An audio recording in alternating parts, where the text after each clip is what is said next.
Hello and welcome to episode 83 of the Thinking LSAT podcast. This is Ben Olson in Washington, D.C.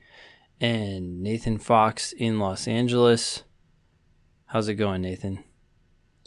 It's good. Seems like we've got our technical difficulties sorted out. We're having a little bit of problems getting this thing going this morning. But yeah, we are looks like we are officially up and running here. So I'm happy. Let's do this. Cool. Yeah. I think for the fourth time, I heard that it was raining there. Oh my God. LA has been raining for like 2 months. So all of the hysteria about the drought is temporarily going to be on hold. I mean, obviously that just comes back, we get a shit ton of rain now and then it'll be like all we need is one dry year and then they'll be talking about the drought again. I mean, the truth is humans should just like not be living here, without there's just not enough water. Yeah. In Southern California, coastal Southern California, there's not nearly enough water. So certainly not enough to support the 10 million people or whatever that live down here. Huh. Now, do you guys get your water from like Colorado? Yeah. I mean, I think we get, if you ever want to like blow your own mind, you should check out Google Earth, like satellite imagery of the border between like San Diego and Tijuana. Okay. It's nuts how green it is in the United States and then how brown it is in Mexico. And it seems as if what happened is we just took every last drop of water, in that watershed and just kept it all in the United States. Huh. I read a really good book called Cadillac Desert. Okay. Which was all about the giant water development projects in the Southwest, including some really interesting stuff that they did in California. I mean, they actually like reversed the course of rivers, and just it's outrageous the kinds of giant, billion-dollar projects that they've done here in order to support the crazy growth of LA, especially. Huh. Yeah, that's pretty interesting. Well, I wonder if this has anything to do with the El Nino, the rain. I suppose. I mean, I think other people would say that it has to do just with climate change generally, that you're just getting all sorts of bizarre weather patterns coming. Sure. Yeah. I think it's probably impossible to really attribute causation, right? We've got, I mean, there's going to be weird shit, so then it's hard to tell what's really causing what. Yeah. Yeah. Well, we have some exciting stuff on the agenda today. We have some questions, of course, as always, covering things from have we ever cried about the LSAT before? Yeah. Have we ever missed questions? No, never. Of course not. Mm-hmm. What do we do about, or what do we suggest about post-test anxiety? Of course, the February 2017 LSAT just happened on Saturday, so we have some updates on that. And then I guess you did an interview with a consumer bankruptcy attorney? Yeah, Eliza Ganuni, who I met at some business networking thing here in LA. And I just thought her story was interesting because she's a solo practitioner. She went to a smaller law school. She went to Loyola Law School. And she practices consumer bankruptcy, including, it's not bankruptcy, but restructuring debt for people who have crazy amounts of student debt. So I thought it was sort of double appropriate for our audience to hear, not only about a successful practicing attorney, but also a little bit of the horror stories behind people who have crazy amounts of student loans. Sure. Yeah. Know what lies ahead. Yeah. Right. Okay, good. Well, I think we'll also have time at the end for at least one or two questions from the June 2007 LSAT, so that'll be good. Hey, I want to recommend a game that I thought you would like, Ben. I played it last night with my friends in Toronto. We played online. But have you heard of this game called Keep Talking and Nobody Explodes? No, not at all. I think you might love it with your kids. It's super fun.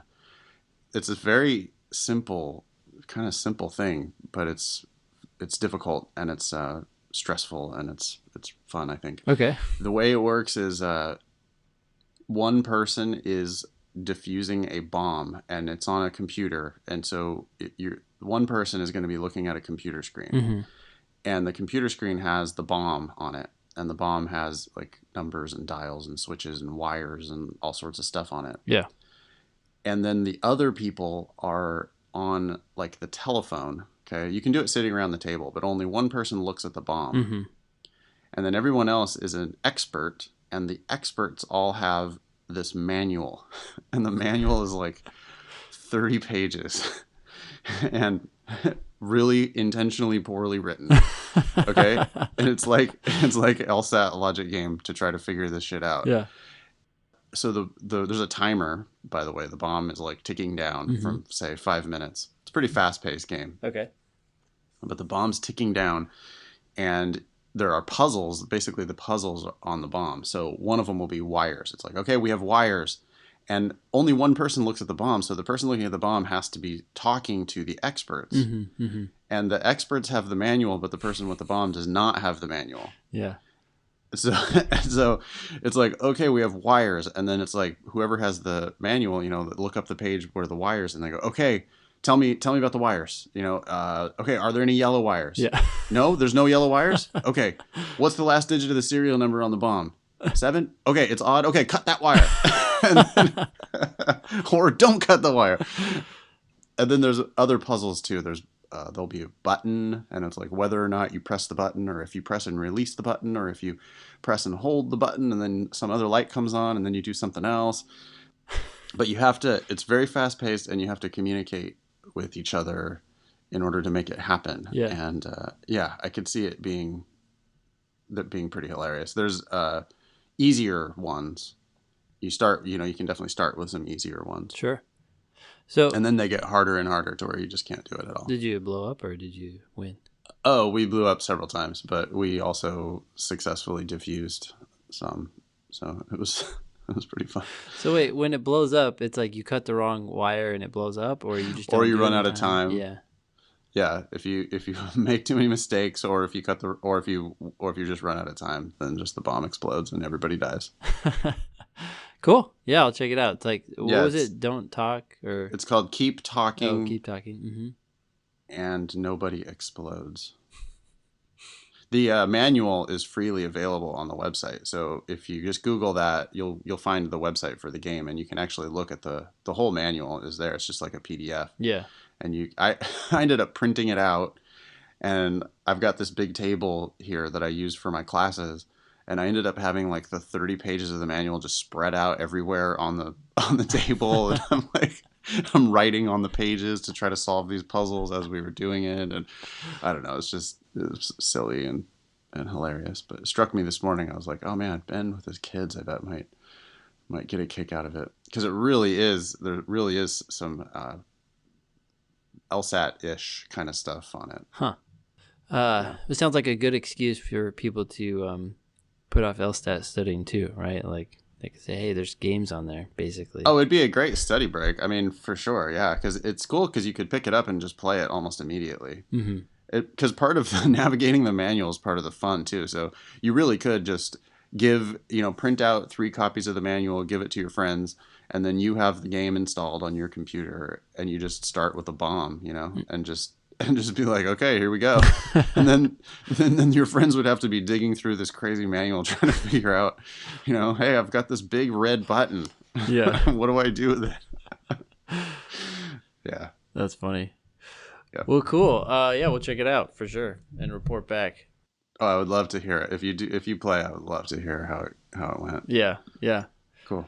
So this first one is from Matt in DC, and he says, here are my thinking LSAT questions under the alias of Matt from DC. And the first question is, has the LSAT ever made you cry? It's made me cry, both tears of joy and tears of sadness. Nathan will probably make fun of me for that. If the LSAT has ever made you cry, why? What happened? How did you move on past those tears? Okay. So, has the LSAT ever made you cry? Absolutely not. No. not even close. How about you? No, I don't think I've ever cried. Neither toys, not toys. You're making me think of toys now. But tears of joy and tears of sadness. I don't know that I've had that much emotion associated with the test. Although I do remember one time, I don't actually remember the score I got or where I was scoring before this, but this was before I took the official test, and it was pretty close to the official test, and my score dropped 11 points. That's all I remember. So I don't remember what number I had in my head and why I thought that that was my score, and then whatever score I got on this test was supposedly 11 points lower than that. But I do remember that 11 and thinking, like, apparently I can't do this. It's a very, like, this was all a wasted effort. I'm horrible at this. And that was my initial reaction, which was, in hindsight, a little silly, given the fact that I obviously had other tests that were at least apparently or somewhere near 11 points higher than that and closer to my norm. But yeah, at the time, I was like, forget it. This is over. It's kind of funny how you can put a bunch of weight on one test. So how did you move on and past those tears? I mean, you didn't have any tears, but how did you move on past that 11-point stomach punch? I think the next day, my feelings were different. It's sort of like, well, okay, guess better take another test at some point. And I don't think I took one right away, thankfully. I do know a lot of people who do that, who take one test, it doesn't go well, and then they're like taking another test that afternoon. And you're like, well, that's a recipe for disaster. Yeah, at best, that's just pulling the lever on the slot machine again and again and again. Yeah. Just seeing what random number comes out of the stupid thing. I hate that. But yeah, I mean, what would we recommend? Probably recommend the exact opposite of that, right? Mm-hmm. Take a break, maybe get some distance away from it. Yeah, and I always tell people to, in some ways, dig into it too, right? Like, well, which questions did you get wrong and why? I mean, there's got to be a reason.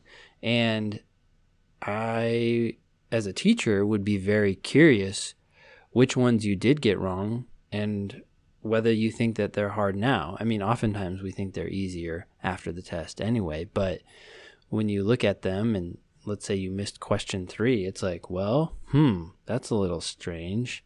Maybe you were rushing and maybe this whole thing is just a sham, or maybe you were tired. I mean, some people don't like to, I think, come up with excuses. They say, well, I stayed up late the night before drinking and I woke up early and I wasn't feeling good and then I decided to take it. And it's like, well, yeah, I don't know how much we can attribute your failure to that, but you can't just dismiss that outright, and you probably shouldn't have taken a test when you felt bad.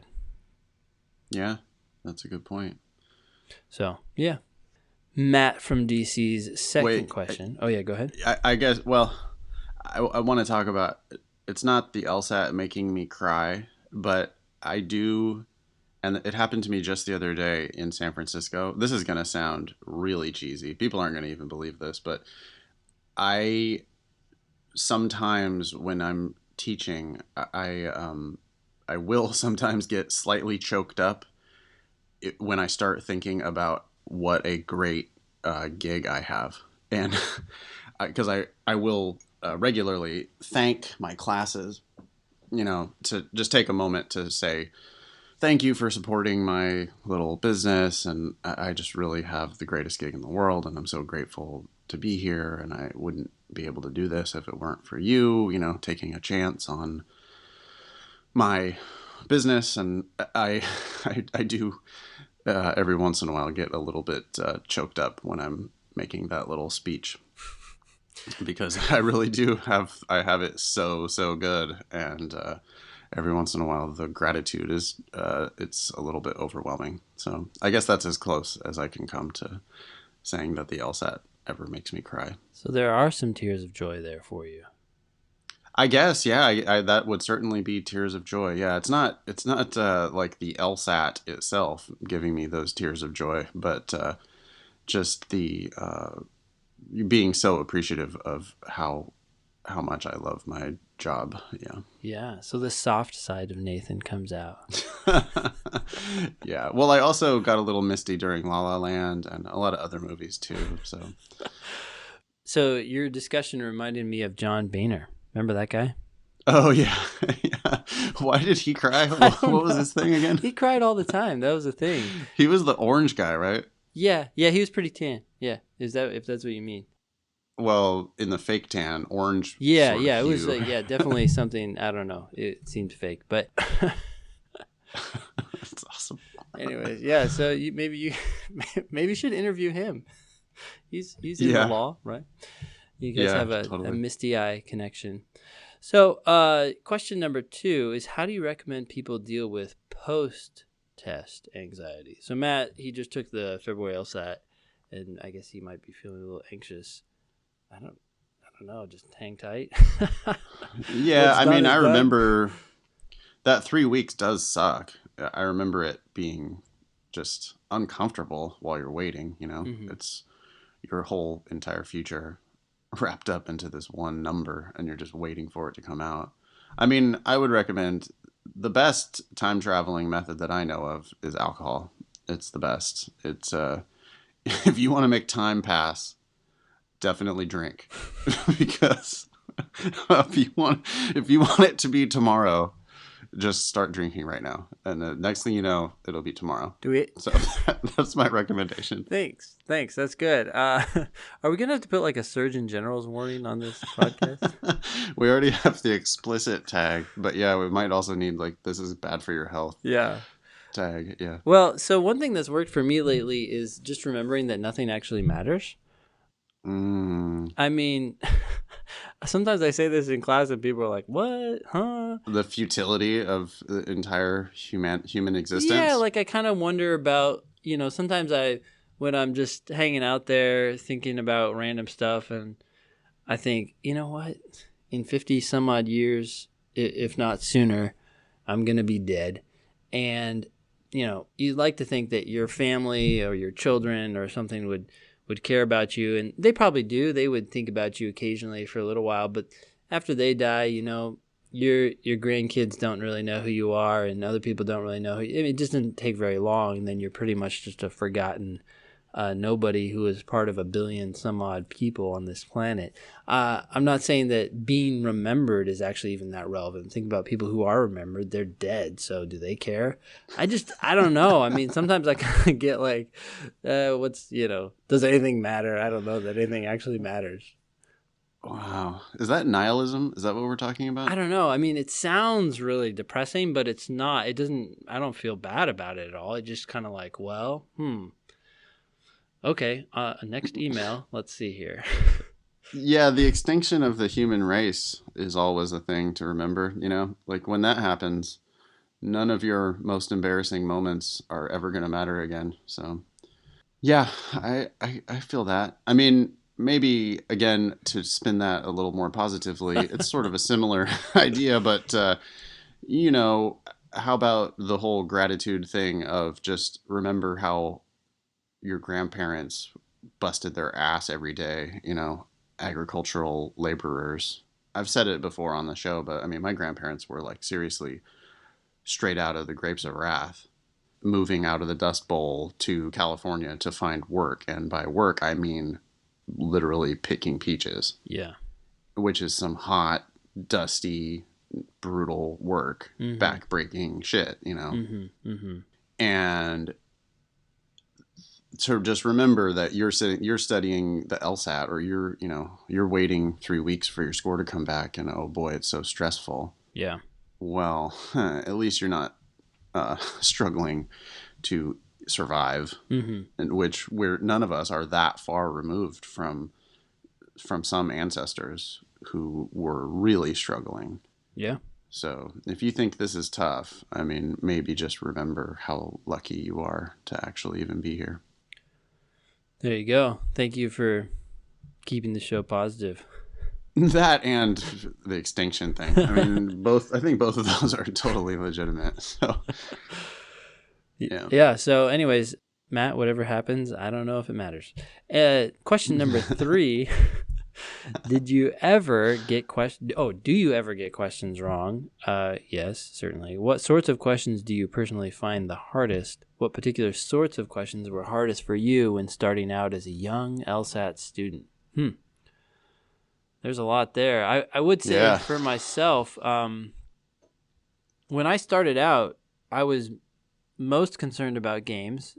And so I think I mentioned this before, but all I did was game sections. And so I'd do a 35-minute game section and then take whatever score I got on that and multiply it by 4 to try to estimate my LSAT score, which is ridiculous.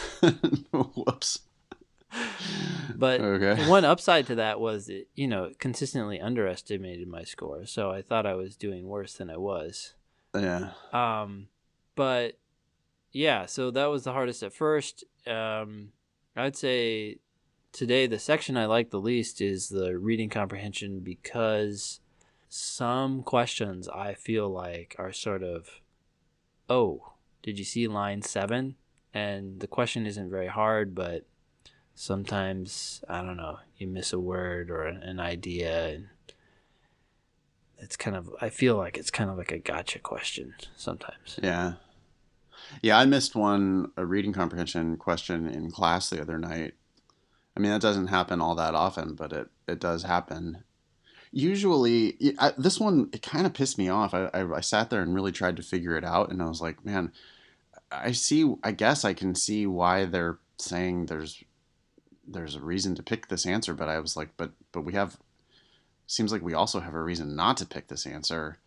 And I'm trying to figure out what they're getting at, and I can't really figure it out. I almost sent it to you, Ben, which I now regret not doing, because my experience with that sort of thing is usually if I send it to you, then you say like one sentence, and then I go, ah, shit, you're right. It totally makes sense now. Most of the time, if I think the question is bad, I'm wrong. That's how it's turned out over the years. I've realized that, I used to think I'm smarter than the test, and then now every time this happens, I get an explanation and from you or from one of my top students or whatever, and they explain it to me, and then I go, oh, duh, yeah, okay, I buy it now. Yeah. No, I hear you. There was one question the other day that I had a reason for the right answer, and I had given that reason in class for a long, long time, and then I was talking to some student about that question, and sort of the same time we realized, wait a sec, this one word in the answer choice, I don't know how I'd missed it for so long, but this one word in the answer choice made it just, you're like, wait a sec, you're now not talking about the same sort of things, which is a very common way to make answers wrong. But for some reason, I had just kept overlooking that. Yeah. And then it's like, yeah, sorry, this is not even debatable anymore. This is dead wrong. And that's the kind of thing we have to find, I'll also get them right for the wrong reason. Like I'll know what the answer is, and I'll be trying to explain it to the class, and then one of my students will go, well, but what about this? And then it'll be a totally better reason for the right answer, and I'll go, oh yeah, absolutely, never mind all that bullshit I was just trying to tell you, because this is a much clearer reason why this is a much clearer reason why this other answer is wrong. Yeah.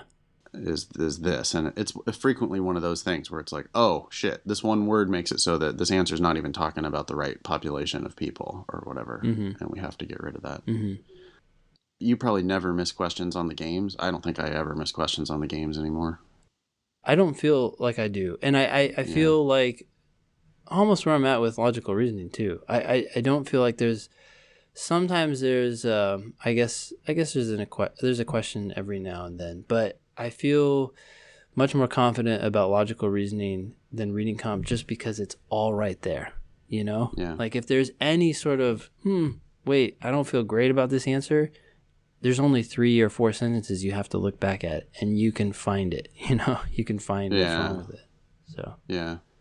As far as what particular sorts of questions were hardest for me when starting out, yeah, definitely the games. I had to practice the games a lot. But I also missed a ton of, and I see my students do this all the time, especially my top students. They will miss questions that are asking about inferences. Which one of the following can be properly inferred? I don't know what the LSAC is thinking by using this language, because all they're doing is causing like some of the highest performing students to miss those questions Yeah. because they misinterpret the question. They think, oh, I have to read between the lines here. And that's never what they're looking for on that type of question. That's just a must be true question. Yeah. And they do that especially, so they do that on the logical reasoning. And I can, it's like I am a mind reader now sometimes because I can tell in advance when a student, I just know what type of questions certain people are going to be missing, certain people in the room. Mm-hmm. I'll point out like, hey, this question here, number 17, how it says which one it can be inferred from the passage that the author would be most likely to agree with which one of the following. Mm-hmm. And I'm going to be like, some of the top students in here probably missed this because you thought that we were supposed to be, quote, inferring something, or that we were supposed to be finding something that the author would be most likely to agree with. Yeah.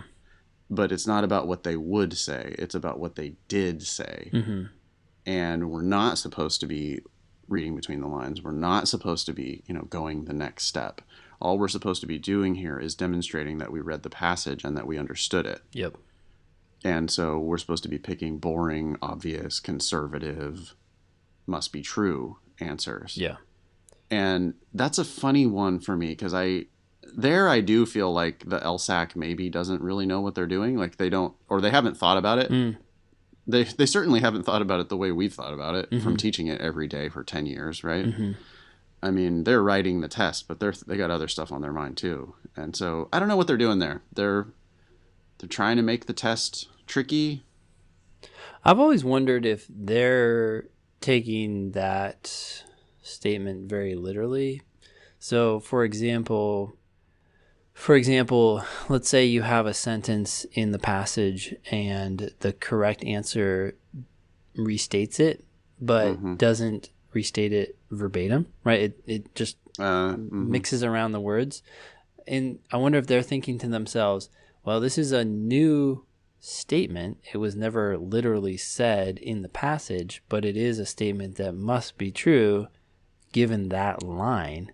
Yeah. Like I wonder if they are like very, yeah, that nitpicking could that totally way. be. Yeah. I think they also want to have several different ways of asking the same question instead of using the same words over and over to ask that question. Sure.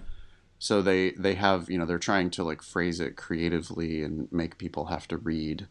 But it just strikes me that they can't really be wanting to trap the top students because meanwhile, some of the lower or middle students in the class will get that one right because they'll just be like, oh, well, that's what it said. Yeah. And I'm like, yeah, I know. Perfect. And meanwhile, the kid in the room who's scoring 173, that's like one of the only ones they missed on the entire test because they're trying to infer something, or they're trying to think about what the author would agree with. Yeah. Anyway, those ones, I had to train myself not to miss those ones. I think I missed a lot of must be true questions generally when I was starting out because I didn't realize how solidly evidence-based they were. Yeah. Yeah. I'm smart. I'm used to figuring things out. But they frequently, on must be true questions, aren't looking for you to figure out anything. They just want you to pick the one that it said. Yeah. Yeah. Cool. Matt goes on to say, thank you. If you ever do read these questions, which we just did, let me know so I can tell my mom which episode it is. It's on episode 83. Which you hopefully now know. Hi, Matt's mom. By the way, he says, do you have any of those strategy prep shirts available anymore? I can't find an ordering link on the website. No, sorry. But if I ever do, I'll let you know, Matt. Dude, I want a strategy prep shirt. Yeah, I made it a long time ago. It was like 5 years ago. And on the back it said mauve dinosaurs, high cholesterol, plankton, and a couple other things. It was just like this list of things. And then it said, That's awesome. If you recognize these terms, welcome to the club. That's cool. Maybe we should do some Thinking LSAT shirts. That'd be fun. Yeah, that would be fun. People would get into that. Yeah. Cool. So this next one is from Calvin. He just took the test, right? Yep. Mm-hmm. Do you want to tackle this one? Sure. It says, hey, Nathan and Ben, I wrote you guys last time after my test and thought I'd do the same this time. So, yeah, this is a report from February 2017. My sections were, even though Nathan doesn't care, LOL, that's true, I don't care, but the sections were LR, RC, LR, LR, LG. Just got back from taking February 27 LSAT. Overall, it was very similar to the December 2016 LSAT in that the LR and RC sections weren't super easy or super hard. They seemed very standard. Third and fourth games seemed very similar in setup to the third game on December 2016. I liked this part. The second game seemed to be the quote one-off game, but after Nathan's advice and seeing the December quote one-off, it was actually one of the easier ones. We've been talking about that a lot lately, and I think that's a very nice thing to point out, that just because a game looks different and strange, it does not have to be hard. All the information's there, and sometimes these one-off games actually turn out to be the easiest game on the entire section. Yeah, that's interesting. I completely agree with that. It's interesting to me that he said the second game seemed to be the one-off game because from what I've heard back so far, no one has talked about it. So maybe it was a one-off game and very easy, or just an easy game, yeah. Or I don't know, but yeah, I'd be curious. His comments on LR and RC are consistent with what I've heard, that they're kind of middle of the road. They seemed normal. He did say that he had 3 LRs this time and last time. The only thing I would point out to that is sometimes people ask what their experimental section is likely going to be, and I would just say it's probably going to be an LR section because they have to do 2 LR sections for every game and reading comp section. So I would just go into the test planning on taking 3 LRs. Yeah. And also plan on, if you hate reading comprehension, plan on having to plan on whatever you hate. Yeah, totally. So that you can at least be prepared or pleasantly surprised if it turns out to be something else. Yep. Yeah. Yeah, I think that's basically it for this email. I mean, thanks again for the podcast, especially for all the talk about mindset. It has really helped me. Hopefully I won't need it for a third go. So fingers crossed. Best, Calvin. So yeah, thanks, Calvin. Sure. So maybe the mindset he's referring to there is that nothing matters. Is that what he's talking about? Yeah, that's going to be our new thing. We're going to have it. Everyone, we could close out the show with like, don't worry, in 100 years, no one will ever remember that you even existed. You know, part of the source of this idea that's been coming up in my mind for a while is I read the book Sapiens. Did I tell you about that already? I don't know. Sapiens. Yeah, it's one of these books that actually Obama recommended, I think, last year. I guess he has like a top 10 list of books that he recommends. Who's that? He's the former president of the United States. No, Trump has always been president. You know, I think you're right. I don't know who Obama is. All right, go ahead. So, anyways, I read this book, and it basically takes it starts 45,000 or 100,000 years ago, and it just kind of walks through the history of humanity. And one of the things that he spends a lot of time talking about is, I guess, about 45,000 years ago, there was the cognitive revolution, and this basically gave us the ability, something changed, and that change gave us the ability to imagine things that weren't there or real. So I guess before that time, someone could imagine a bear because bears were real things, and even though a bear wasn't there, they could imagine it and they could talk about it. But sometime around 45,000 years ago, they suspect that humans got the ability to talk about things that don't even exist. So something that doesn't exist would be like a country. This is actually what we just talked about in the last episode. Remember that LR question, or 2 episodes ago? It was about how countries that don't really exist, right? Yeah. Mm-hmm. And so he basically he starts talking about this ability to imagine things that don't exist, and how that gave us a huge edge over all their species. At the time, we were in the middle of the food chain.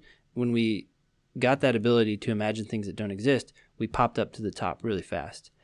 And basically, the idea is that when you can imagine things beyond that don't exist, you can create order out of chaos. Like everybody sort of has a collective goal, and that goal is itself imaginary, right? It's not a thing, but because collectively you can believe in whatever it is, like taking over the top of that hill or whatever, you can start doing things that other species can't. They can't collectively gather behind a abstract imaginary goal. And so as he starts talking about this, he starts going into the fact that most of modern society is possible because we have all these imaginary beliefs. We believe in, quote, laws, but in reality, they don't exist. People believe them, so when someone, quote, breaks a law, which is not actually, nothing is being broken. It's just someone said something. It's not like the law of gravity, right? You can't break that. If it was a real law, you couldn't actually break it. But because people believe in it, if someone breaks it, someone else comes in and does something, right? But if no one collectively believed in that law or standard, they wouldn't enforce it on others. So it's all just in our head, basically. And as he was going through this chapter after chapter, I just kind of started thinking, wow, none of this matters. And so even if you have like a goal, it's just something that you've kind of created for yourself, right? Or if you have a purpose in your life, it's something that's sort of imaginary. You've just kind of created it, and then that makes you excited and you can go toward fulfilling it, but it's just, again, something that you created. So anyways, I mean, I don't know how much I buy into that, but at least enough to think about it a lot. So if you don't reach your goal, it doesn't matter because it was imaginary to begin with. You just created it out of nothing. Yeah. Awesome. I mean, and like sort of like what's, like Elon Musk wants to save the human race by getting us on Mars and stuff. And that sounds amazing and cool and awesome. And I'm excited for him. But at the same time, it's sort of like, yeah. And what for? Like, okay, great. So we live on. Wow. Doesn't matter. I don't know. Anyways, I don't mean to be so philosophical, but I think you are a nihilist. Is that what that is? I think you might be. Okay. Yeah. Huh. Although I only know that from The Big Lebowski, so it might not be right. I don't know. Good. So next question is from Madison. So what was her subject line? She says, I hope the Seuss subject line caught your attention. I forget what it was, but it was like a red fish, one fish, two fish, red fish, blue fish, play on that. She was proud of that. So she quoted, she's referring to her own subject line. Yeah. But yeah, cool. Dr. Seuss. Who doesn't love Dr. Seuss? That's right. So what does Madison have to say? Okay, so it says, a note before you begin this email. If you choose to read this on your podcast, I ask that you don't read the read section aloud. It contains details about my personal statement, which is, of course, personal. So I'm going to skip the part here that's read. Okay. I'm applying to law school to start in August of 2018. I began studying for the LSAT in November, December of, I guess, 2016. And I plan on taking the June and the September/October test. It's September this year, right, Ben? That's right. Yep. Okay. I'm shooting for a 178. Okay. Right away, I would say, why not a 179? Yeah. You think you're better than a 177, but you're not quite good enough for a 179? I don't know. 178 is just a oddly specific number. And I would never recommend people shoot for specific numbers. No, I would just shoot for the range up there. I mean, it's so random. It depends on the scale for that test and everything. Yeah. And anyway, anything higher than 175 is all the same, really, right? Mm-hmm. I mean, you're 99th percentile at 173, so I just can't imagine why you need to be higher than that. Yeah. Okay, ambitious I know, but I've always been a good test taker, and I'm one of those weirdos who's actually enjoying studying for the LSAT. I have a mediocre GPA, 3.2, from a top 5 public university, and I'm in my mid-20s, so there's no chance of improving that GPA. So I guess what she means is she's graduated. Mm-hmm. So yeah, she's got a 3.2, but it sounds like it's from a good school. And if you combine that with a great LSAT score, yeah, you're going to get into some top law schools. Mm-hmm. Because of my subpar GPA, I feel like my personal statement, LSAT, resume, and letters of recommendation have to be out of this world to get into my dream school, which is Stanford. Boy. What are the odds of getting into Stanford with 3.2? I don't want to crush Madison's dreams right off the bat here, but I feel like a 180 might not get her into Stanford. Depends on her major, I guess. Yeah. If she studied electrical engineering or something. But Stanford with a 3.2 and a 180, I could easily see Stanford denying you. Yeah, GPA matters a lot more at this top 14. Well, everything matters at the top 14. And, Stanford's not, it's an insult to Stanford to call them top 14, right? Yeah, I mean, the top 3. Yeah. Top 1 or 2, So if I was Madison, I would be, it's great to have your dream school, but I would be broadening the net to include lots of other schools in the top 14, and or if the Bay Area or California is what you're looking at, then you need to start thinking about UC Berkeley, and probably need to think about UCLA, because those are also fine schools. Well, even probably Berkeley with a 3.2 might be an automatic no, but you could get into UCLA with a 3.2 and a great LSAT score. Yeah. And UCLA is a great law school. So, hey, so I have some interesting yeah. numbers here. Okay. I put it into the LSAT GPA calculator on lsat.org. And for a 3.2 and a 178, assuming she gets her goal, she has a 30% chance roughly to get into Harvard. Stanford isn't in the system, so I guess they don't give their data to LSAT. We could use Harvard as a proxy for Stanford. I think those are close enough. Sure. Although Harvard's a much bigger school, so I think it might actually be easier to get into Harvard. Interestingly, if at least according to this, if you drop the LSAT score down, given her GPA, say to a 173, she then has like, it says 15% chance. So I don't know how much that matters at that point. But anyways. So it actually is. Well, I mean, that's a big jump, though. Like, that's 5 points. 173 to 178 is a pretty big jump. I mean, I guess so. I know I earlier said I don't think it matters, but I guess it matters on the margins. It matters somewhat, but you're still only talking about 20%, 15% chance difference. Yeah. And that's with a huge difference from 173 to 178. Yeah. I think So anyway, I think at that point, a lot of things like your personal statement do start to matter in your experience, because you have the qualifications, at least in terms of test taking. So I think they're more worried about how do you present yourself? Do you seem like a promising candidate, or just another high scorer who randomly did well? Yeah, I mean, they don't want people like me in there, Yeah. They don't want, they really don't. Yeah, I mean, or me. They do not need a super smart ass who is gonna try to buck the system. They don't want that. They don't want the guy who's going to be rolling his eyes in the back of the classroom because he's bored. They want earnest, hardworking folks. They want good students. Yeah, like they want people like Gorsuch.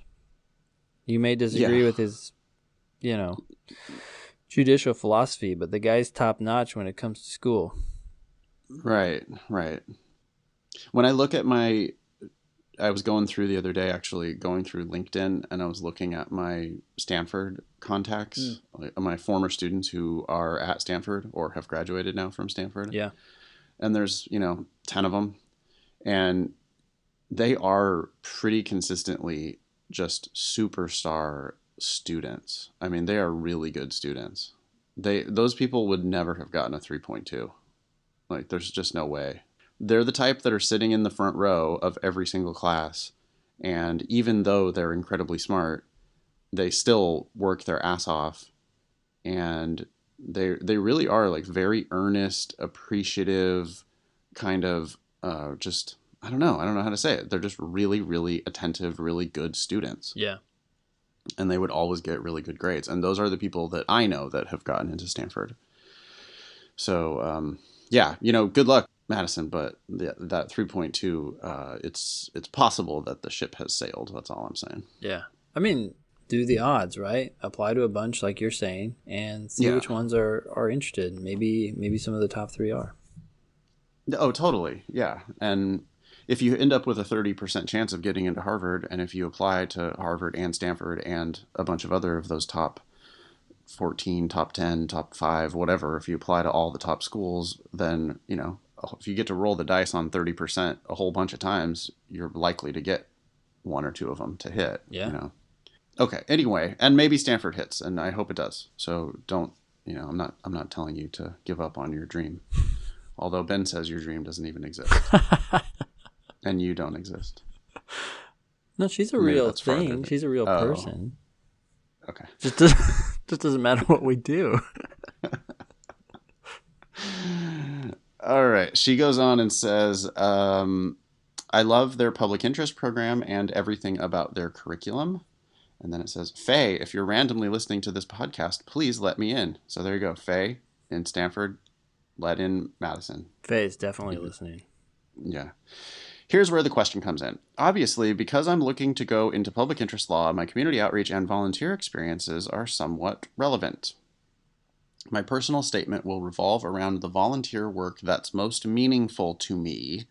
And then here she talks about specifically what that volunteer work is, and she doesn't want to give that away. She doesn't want people ripping that off, I guess, and stealing her idea for her personal statement. So we're not going to talk about the parts in red. And she says, but I'd like to discuss my other volunteer work too. It's a huge part of who I am, and it's what I spend the most time doing outside of work. Would making 2 resumes be an effective way of discussing my other volunteer experiences? No, absolutely not. Just make a What? longer resume. And by the way, most people's resumes are way too long. They have too many bullet points that outline too many stupid tasks. Take the 1 or 2, maybe 3 most important tasks that you had at a job and highlight those as concisely as possible. Yeah, you sell yourself short when you try to list every single bullet, everything you did there, because necessarily the least impressive ones on your resume, when people read that, they're like, oh, Sharpened pencils? yeah, exactly. Yeah, it's like, well, okay, you did that. That's great, but I could have assumed that you were working in an office and that there were certain office tasks. Or here's another one. No offense to those people who have sent me their resumes with this on it, but things like computer skills, Microsoft Word, Excel. That's like par for the course these days. Right, and it makes you look like you don't have other computer skills if you say you do have Excel. Yeah. Now, if you did Visual Basic programming inside of Excel, that might be something that would be worth noting, because it's actually a technical skill that nobody else has. Sure. But if you're just saying you know how to do a mail merge word processing, I don't think you need to put that. In fact, I would definitely say don't. Yeah. Resumes are annoying. I don't even read them anymore. I used to because I love reading personal statements for my students, but I decline when they want to send me their resume anymore. I don't look at it. I never have anything interesting to say. I always just say, this is a mess. It's too much. Cut it way down. Why are you including all this stuff? And so I don't know. I think the resume, yeah, would you even be able to upload 2 resumes to the Credential Assembly Service? I don't think you would. I don't think you would. Yeah. Yeah. Oh, she's saying she would have it saved as one PDF and have it double-sided when printed, with a professional resume on one side and a volunteer resume on the other. I don't know. I would just organize it. I mean, that just sounds like creating a volunteer section, which is fine, on one resume.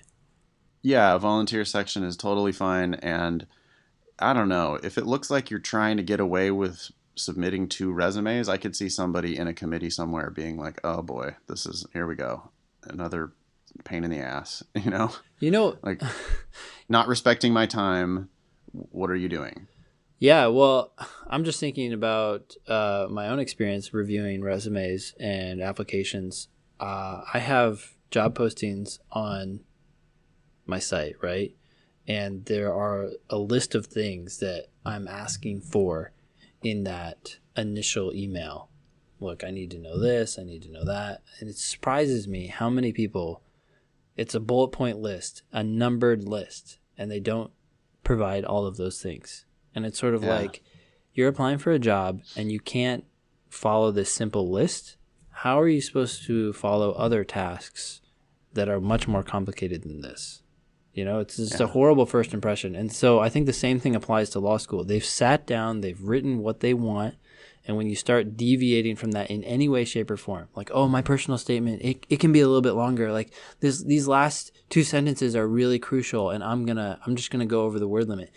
The first thing they're gonna think is, what the hell is wrong with you? Why can't you follow simple instructions? I mean, that would be my reaction. Yeah.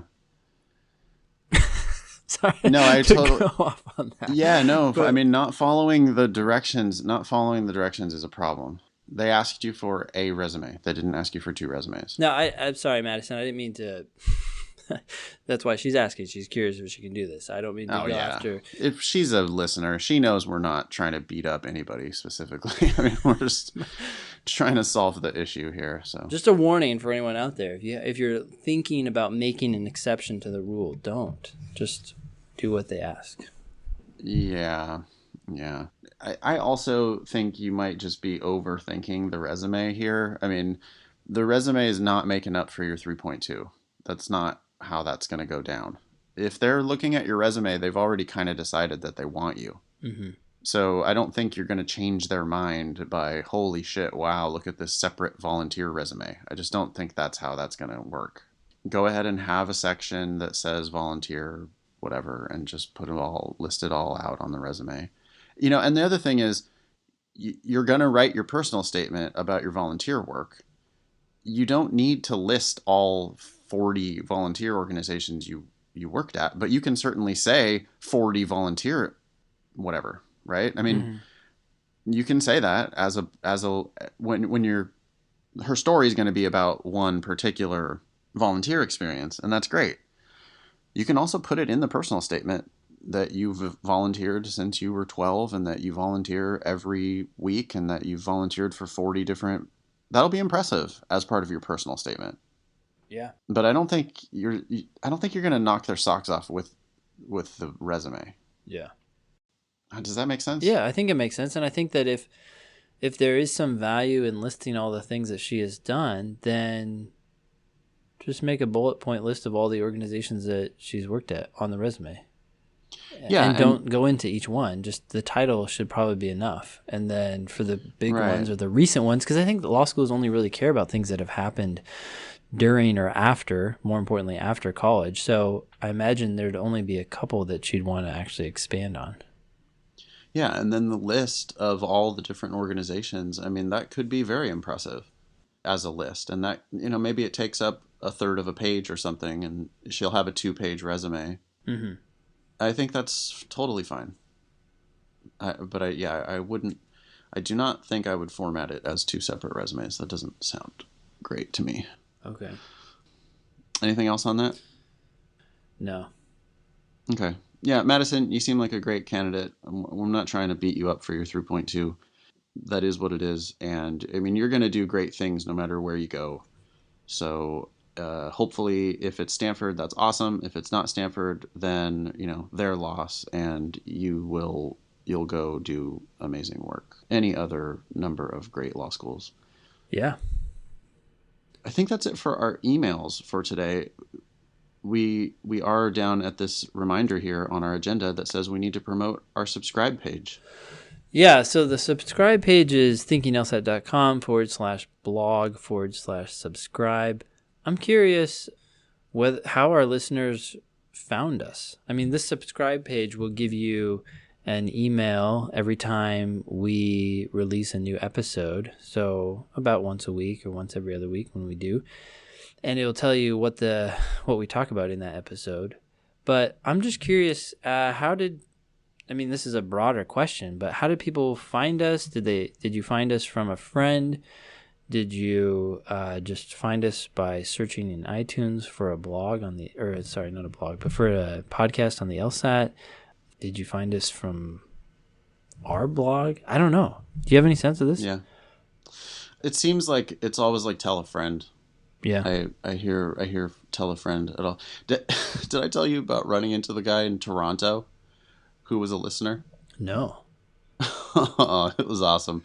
I had like 4 beers and I'm hanging out in this bar in Toronto and chatting to some guy, and the guy says something somehow maybe he asked me what I did, and I said, I'm an LSAT teacher. Do you have any idea what that is? And he's like, LSAT? Oh yeah, no, I've been thinking about going to law school. I or something, and I had my 4 beers, and I'm like just tipsy enough to say, well, you're in luck because I don't think there's anybody who knows more than I do about the LSAT. And the dude goes, it was hilarious because the dude goes, oh, I don't know about that, man. I listen to this podcast, and on the podcast, there's these 2 guys, and they seem like they really know. And I go, oh, you mean you listen to my podcast? And the dude's like, what? Huh? And I go, yeah. Remember I said my name's Nathan a little bit ago? He's like, what? And it was the craziest thing ever to randomly encounter someone in the wild who just, some random person at the bar who listens to it. But yeah, no, I have no idea how he found it. So you're saying that all those downloads aren't just our family? Is that what you're saying? No, I think there are actual real people out there in the world who are listening. Thanks so much for listening, by the way. I mean, we've talked about this before, but it's really one of the most fun things that I do career-wise. This has been super satisfying to be able to put this out there and have people get something out of it. I mean, really, Ben, how much work do we put into this? Not very much. No. We get emails from listeners. We throw it on an agenda. We get together once a week on Skype and talk about it. And it's always fun. And I don't know, it's just like, it's a privilege to be able to do this. And especially when people send us emails and thank us profusely for the work that we do. I don't know. It's just, it's very satisfying. Yeah. I mean, I don't know why we're doing it, but it's great. Yeah. I mean, for the laughs mostly, it seems to me. Yeah. Cool. So yeah, definitely go to that subscribe link. We'll have a link to that in the show notes. And if you want to just talk to us, we love hearing from you. You can email to both Ben and me simultaneously if you send email to help@thinkinglsat.com. We do get those emails. We do read all of them. I think we respond to every single email that comes in. I do. Mm-hmm. And if you ask an interesting question or if you make a funny comment, we will definitely put that on the agenda for the show. Yeah, for sure. Cool. And you can also tweet us questions at ThinkingLSAT, or tweet me directly at nfox, or tweet Ben directly at strategyprep. Cool. Should we jump into the June test? Yeah, let's do one. This episode's already going to be really long because we got that interview to get to paste in. So maybe we'll do one question from June 2007 and then we'll call it a day. Sure. So we are on question 17 in section 3 of the June 2007 LSAT. If you're just joining us, you can Google that, June 2007 LSAT. It will be your first PDF that pops up.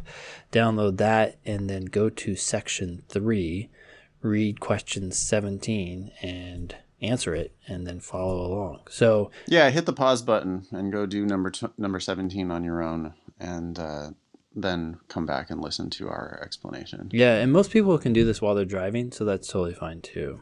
They can read the LSAT and they can download the PDF, read it, and stuff. Yeah. No, we definitely need a safety warning on our podcast. Yeah. Well, hopefully it won't matter pretty soon, right? Once everyone has self-driving cars, then. That's happening, man. That is happening. Oh, for sure. I'm expecting that in 2017. I'm expecting to ride in an autonomous vehicle in 2017. Cool. Yeah. I know that's a bold prediction, but I think it's going to no, I think it's going to happen faster than most people think. I think that it's also going to become illegal to drive yourself. That'll be tough because there's going to be all sorts of holdouts. Like, we need to wait for old people to die, you know? Like people who are super crazy about, oh, I love to drive my car. I need to, I got to be in control. Kids these days don't even like get their driver's license when they turn 16, right? So Yeah. people wait forever or sometimes never even drive, which is a totally sensible thing. I mean, especially now with Uber and Lyft, it's totally sensible to not ever drive a car. Well, it's interesting. I think you're right. There will be holdouts, but boy, the evidence will just stack against them day by day, right? Yeah, and every bloody wreck, Yeah. which is just 100% human error. And when the perfect driving record of these autonomous vehicles just continues to pile up and up and up, yeah, it seems like an inevitability. Yeah. All right. So question 17 says, when exercising the muscles in one's back, it is important, in order to maintain a healthy back, to exercise the muscles on opposite sides of the spine equally.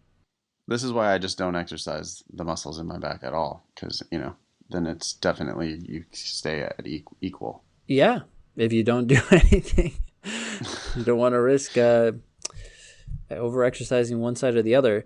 Yeah, this is Right. interesting. It sounds to me like the conclusion. I mean, that's just my initial gut reaction, because when it says it is important to exercise the muscles on opposite sides of the spine equally, it sounds like something this person is trying to prove. But Yeah, and that we might expect that there's going to be some evidence to support that. yep.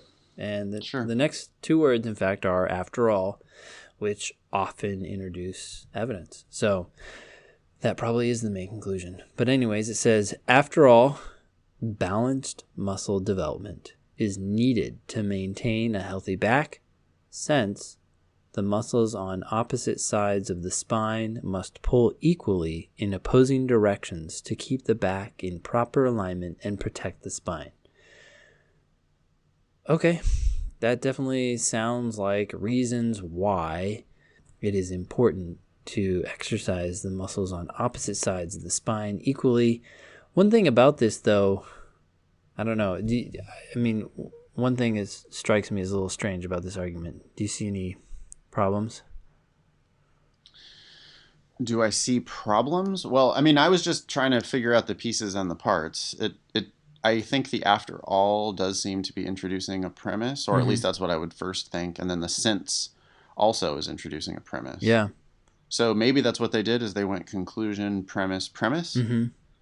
And if that's the case, then I might rearrange it. I might think about putting them in a different order just to see if I can make it kind of make sense Sure. and then see it. Because sometimes when I do that, then I'll be able to spot the gap. Okay. So what if we read it like exactly opposite? Mm-hmm. The muscles on opposite sides of the spine must pull equally in opposing directions to keep the back in proper alignment and protect the spine. So balanced muscle development is needed to maintain a healthy back. So if you're exercising, you should do the sides equally. Mm-hmm. Does that seem how the argument is proceeding? Yeah. Yeah. I agree. I feel like those last two ideas were used to support the first one, which you then said last. Yeah, and so then the question becomes, is there a gap? And because this turns out to be an assumption question, there is a gap. Mm-hmm. I would say the way I've been teaching assumption questions lately is I used to go straight into necessary and sufficient assumptions, Mm-hmm. but I've realized that there's so many in the first 10 where it doesn't really matter Mm-hmm. that I'm trying to replace that method with a bit of a sort of step one. Assumption means missing piece. Sure. Yeah. Because a lot of the correct answers in these questions are both necessary and sufficient. Correct. Yeah. Yes, especially on the easier questions, like the ones in the first 10. Sure. Very frequently, the assumption will be the correct answer will be both a sufficient and a necessary assumption of the argument, and so you don't really need to get all that technical about it necessarily in order to answer the question. Mm-hmm. So assumption means missing piece. So can we spot a gap in this argument? Yeah.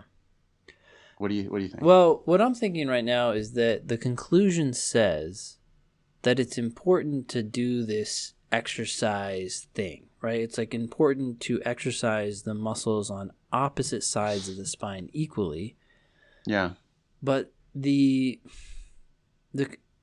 argument never, or the premises never talk about exercise. They just talk about how it's important to make sure that the muscles pull equally in opposing directions. Yeah. Now, I mean, part of this is coming from something that I heard a long, long time ago, and that is if you work out one side of your body, your brain will grow the other side. I don't know if that's actually true, but like if you I think it might be true. If you lift weights with your right arm and don't do anything with your left arm's muscles will still get stronger. Not as strong as the right arm, but they still get stronger. That's the random thought that came to my mind. And I think it's your body trying to like keep things equal. Okay. I had never heard that before. I also, if I would have to present as counter evidence to that. I would invite people to take a look at Rafael Nadal. Next time you see Rafael Nadal, the tennis star, he's left-handed. He has one gigantic left gun, and his right gun is not nearly as big as his left. Oh, yeah. I don't think the evidence was saying that it does stay equal. It's just that, ironically, even if you do no exercising, it'll kind of get bigger. It'll like it's like your mind or your body's telling it to try to compensate a little. I see. Okay. Yeah. But in any case, you definitely don't need to know that to answer this question. But it is one thing that came right into my mind. I was like, wait a sec. Do you really have to exercise both sides equally to keep them equally strong? I mean, well, I don't know. Now we're right on it, right? Because that is something they did not state as part of their argument. Mm-hmm. They went from, hey, in order to protect the spine, you have to have muscles that pull equally in opposing directions. Mm-hmm. That's a premise. Mm-hmm. They went from that to the conclusion that, therefore, you must exercise the muscles on opposite sides of the spine equally. Mm-hmm. And there's a gap there. It's obvious. I mean, I think most people would be like, well, yeah, duh. That seems reasonable. Mm-hmm. But they needed to state that. They needed in like, if this was legal writing, they would have to state that premise. Yeah. I think now we're right on it. The missing piece here, the gap in the argument, is something that connects exercising opposite sides equally so that they will pull equally in opposing directions. Yeah. Then I guess the next step is, it does say we're looking for an assumption that's required by the argument. Mm-hmm. So those are the words that they use when they're asking you a necessary assumption. So then if I was going to make a prediction, I would probably phrase it kind of weakly, just because necessary assumption questions tend to prefer weaker answer choices. Sure. So I would say something like, hey, you have necessarily assumed that, equal exercise has something to do with how equally they pull in opposing directions. Yeah. I might add just a little bit there, the idea that it's a necessary condition. I don't want to get that confused with the necessary assumption, but they said in the conclusion that in order to maintain a healthy back, this is something that you have to do. Okay, yeah. And so the only reason for, I guess, being aware of that is that they're not saying that doing this is going to help you. Yeah. Necessarily. They're saying that if you don't, you're screwed. If you don't, you're going to have a problem. It doesn't mean that if you do, you'll be fine.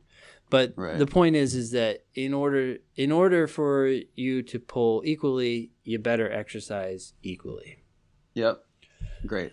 Cool. Answer choice A. Does this have to be assumed? Muscles on opposite sides of the spine that are equally well developed will be enough to keep the back in proper alignment. No, that can be false, because what about when you're 100 years old and, your spine is just totally disintegrating regardless of your muscles? Yeah. Yeah. I mean, I don't, That's not what they were saying. They weren't saying if you exercise both sides equally, then you're going to have a perfect spine forever. Yeah. Well, They said if you don't exercise the two sides equally, then you're going to have a problem. yep. Or if they don't pull equally, then you're going to have a problem. You need Right. them to pull equally to have a healthy back. That doesn't mean that if they pull equally, you'll have a healthy back. So Right. it's like flipped. Okay. B, exercising the muscles on opposite sides of the spine unequally, so not doing it equally, tends to lead to an unbalanced muscle development.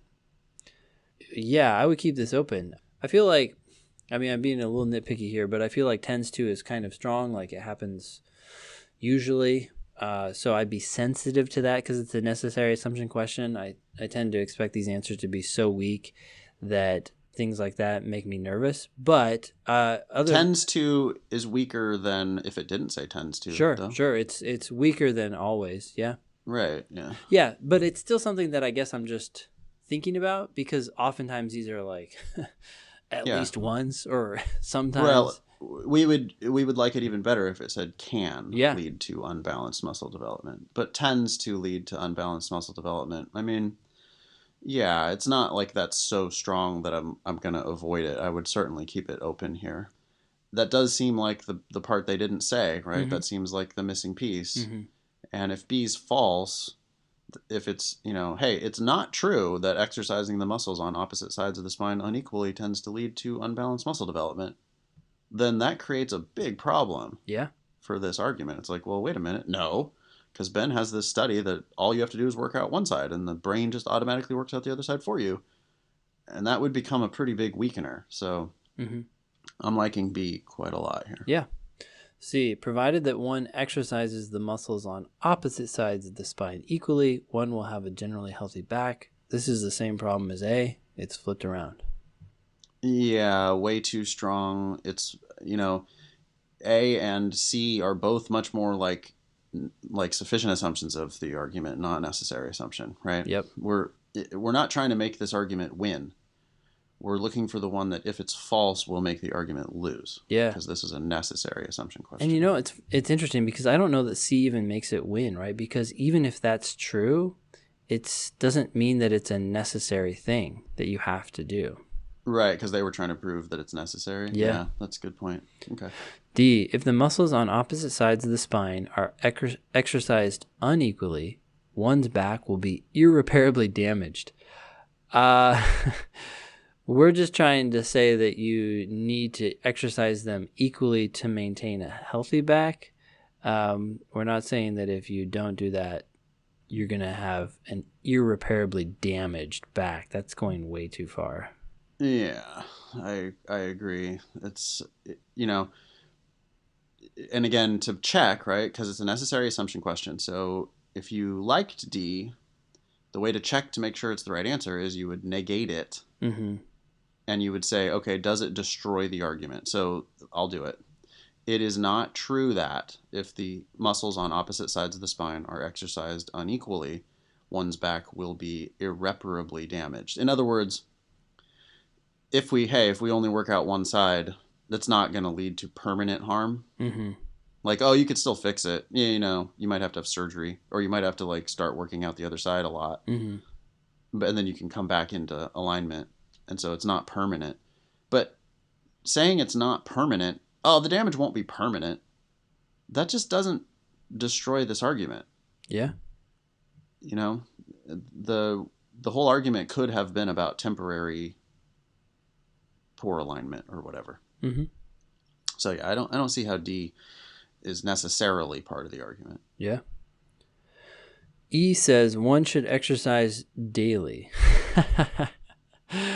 Okay, this is already going in some weird direction. You could stop reading it right there. I Yeah. mean, that can't be necessary. That cannot be a necessary assumption of the argument. Never talked about frequency of exercising or anything like that. Nope. Okay, well, so B it is. And I know I had those concerns, but that's often the case. I feel like, this answer might work, but here's a potential problem, and then I'll just go through the rest. And then sometimes that's why I end up getting rid of that answer because some other answer is better. or no answer is better than the one we had, so we go with it even if it's not perfect. But in this case, I don't think it matters because inclusion is so strong, right? It's like you need to do this, which would mean always. Yeah, it's a good point. I mean, I think people don't recognize how careful we really are when we're answering these questions. It's not about just, oh, this one looks like it's going to work, I'll pick it. Mm-hmm. We were very skeptical of the answer we ended up choosing, but we saw B, we saw, okay, maybe this could be the one. Mm-hmm. But then we conclusively eliminated A, C, D, and E. Mm-hmm. And so then we end up with two ways to get to the right answer. It's not just about identifying why the right answer is right. It's also about identifying why the four wrong answers are wrong. Yeah. And that gives us two chances to save ourselves. We're getting there. It's kind of like we're getting there both ways at the same time. Yeah. Yeah. I think I know students love just falling in love with an answer choice. But this one says the thing I wanted. Mm-hmm. And it's like, okay, that's good, but what about all the other answers? And were you able to eliminate those because you are sure they're not saying what you wanted? Yeah. And that's how you just get them all right on the logical reasoning. Yeah. I couldn't agree more. Well, I think, is that it for today? Yeah, I think so. We've got this interview to get to, so we'll just leave it there. Any last words for the listeners? You want to back off on your nihilistic philosophies at all, or are you gonna tell them something like, "See you next week," although it doesn't matter if you do or don't. Yeah, just keep in mind. I mean, there is a lot of value in following us, and listening to the podcast. I do think that there is at least purpose to that. So. Yeah, I don't know. Well, I have to just keep mulling it over. It's a good book. It's Sapiens by some guy. I can't remember the name of it, but if you just look it up, it was a very interesting read to sort of run through human history for the last 100,000 years, all the way up to today. And Wow. So that was kind of a, it's a little mind altering. You're sort of like, wow, now I can kind of see things in a different light. Like, these people do that and those people do this, and maybe it's kind of stems back to things that happened a long time ago, or maybe not. But my last thought would be, hey, if you're in LA or San Francisco, check out Nathan's classes. Your website is foxlsat.com, right? My website is foxlsat.com. I do have classes registering right now for the spring in San Francisco and Los Angeles. I also, of course, have an online class that you can do anywhere in the world. If you're in Washington, D.C., check out strategyprep.com and sign up for one of Ben's classes, those have got to be registering now, right, Ben? Yeah, they are. And they're filling up quickly, so I'm going to have to see if I can reserve another room on another night and maybe split the classes, or at least one of them. But yeah, I have an online class as well, which is open for anyone at any time. So awesome. Okay, so we are going to now transition into an interview that I did with Eliza Ganuni. She's a bankruptcy attorney here in Los Angeles. Hope you enjoy, and we'll talk to you next time. Yeah, thanks. See ya.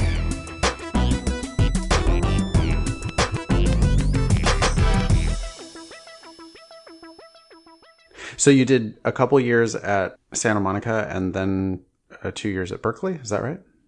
Mm-hmm. Okay. So you graduated with a degree, a BA in poli-sci and government from UC Berkeley. Did you know already that you wanted to be a lawyer? It was the direction I was going in. I knew I wanted a higher education, and my sister was in law school, and so it was the path that I was on. I didn't really know what I wanted to do with my degree, to be honest. I wasn't, in my head, I didn't think about bankruptcy law or what kind of work I'd be doing, but I just knew that it was a challenging degree and it was useful, and that's why I wanted to go to law school. Okay. And you went to law school, it looks like you went to law school straight out of undergrad. Is that right? No break in between? No, I took a year off. Oh, 1 year in between. Okay. Mm-hmm. Yes. Okay. Tell me about your prep for that. I'm interested in things like how long did you study for the LSAT? Did you take the LSAT multiple times? Did you take a prep class? How many law schools did you apply to? Okay. So yeah, right after I graduated from undergrad, I signed up for test masters. So I took that course in Los Angeles. Okay. And the first time I studied for the test, I actually decided, you know, that I wanted to take a break and that I wasn't sure if I wanted to go to law school. So I did have a period of time where I wasn't sure and I wanted to explore other options and, figure out. I knew I wanted to go to grad school. I just wasn't positive that it was law school. So I took time off. I worked at a law firm for a little while. And then while working at the law firm, I think I realized that I wanted to be actually a lawyer at the law firm instead of sorting their mail. Right. Yeah. So I thought, I think that I would like to actually be one of the lawyers. I did actually work briefly for the Beverly Hills Unified School District. I became an assistant, like a shadow for a disabled student. He was high functioning autistic. So I got to work in that field, which is kind of random. I thought about getting a master's in education, so that led me to thinking about that. But I finally decided that I wanted to go to law school because it was only a year more than a master's in education, and I just felt like it was more versatile. Okay. Okay. So did you take the LSAT just once? No, so I took it twice. Oh, you took it twice. Okay. Yeah. Why did you take it twice? The first time I took it, I think I canceled it. It was so long ago. I think that's how it worked. You wouldn't know what your score is, I think. Right. That's right. So I canceled it and then I took it again and I think I scored a 161. Yeah. Solid score. Just a, side note for the listeners, we really don't encourage people to ever cancel their score. Law schools these days really only care about your highest score. So today that would be a pretty significant strategic mistake to take the test, but not put a score on record. It sounds like it worked out fine for you. You just had to. Do you remember why you canceled? You just thought you did poorly. I think so, yes. Yeah, right. Okay, so you cancel, you take it again, you get the 161. Did you have good grades, undergrad? I had really good grades. So that's what really helped me. I had above, like, I think my cumulative from including my GPA at SMC and then my GPA at Berkeley was like 3.89 or something. It was pretty high. Wow. Okay, Yeah. yeah. No, that I is studied pretty hard. okay. Good. Yeah, I mean, people who want to be lawyers should be the type of people who study really hard, at least in my opinion. All right, so you get your 161, you apply how many schools did you apply to? I applied pretty late because of my whole deciding if I was going to go to law school or not. So I applied pretty late in the game. And so I really only applied to two schools in Los Angeles, Pepperdine and Loyola. Okay, how did you choose Pepperdine and Loyola? My sister went to Loyola, and I had some family members or friends who had gone to Loyola, and I just heard that it was a great school. And I just really enjoyed the diversity of the campus and the fact that it was a standalone campus. So I just heard really great things about it, and I knew a lot of great practitioners who came out of Loyola. So those things made me lean towards Loyola. I did also apply to Pepperdine, and I got a full tuition scholarship. But with law school, you only get you only can keep the scholarship if you maintain a certain GPA. So I had to then decide between Loyola and Pepperdine. Okay, so do I infer that you did not get the scholarship to Loyola, but you had the scholarship to Pepperdine, and you turned Yes. down? So you turned down the scholarship to Pepperdine, and went and paid full price for the day program at Loyola. Yes. Okay, and were you on the hook for the money, or was your family paying for it, or how did that go down? Oh, for my student loans and stuff? Yeah. No, I paid for it. I just took out student loans. Okay, so you take out a mountain of student loans to go to Loyola. Yes. Wow. Okay. But if I would have gone to Pepperdine, I would have had to live on campus. And I know people who got scholarships even at Loyola when they first started, but if they didn't maintain their GPA, they would lose it second semester. So it wasn't really, it's not like I got a full ride for 3 years. Right. So you know what I'm Right. saying? Oh, yeah. No, the contingencies matter. Do you remember what the renewal requirements were at Pepperdine at the time? I don't remember. I just know that you had to maintain a pretty good GPA. Yeah. And, pretty good GPA means different things at different schools, right? I don't know. It does. It does. I'll tell you, because there are schools where they'll say, oh, well, all you have to do is maintain a 3.0. Hmm. And that sounds easy, right? In law school, yeah, Right. in law school, maintaining a certain GPA, which I didn't know at the time, is pretty difficult. Yeah. Well, it depends on where they center their curve. So at some law schools, they will have a school policy where, the professors are required to make it so that the average GPA of their class, so that the average grade is a B minus. Hmm. And a B minus is not a 3.0, right? A B minus is a 2.7. Right. So, but that has to be, they are required to give a B minus as the average grade in the class. And so then people come from undergrad with, you had very good grades, right? Right. And Yes. you don't get B minuses. You've got a 3.8 GPA or 3.9 GPA. And Yeah. then you arrive at law school and you're like, oh, what? All I have to do is maintain a 3.0. That's no problem. But then your professor says, okay, but the average grade in my class is a B minus. Right. I mean, honestly, the first 2 weeks of law school, I realized most people I think go into law school with, there a lot of us are type A personalities and we go in thinking we're going to be top of the class and we're going to be the best. And then we get into it and we just think, wow, I just want to survive.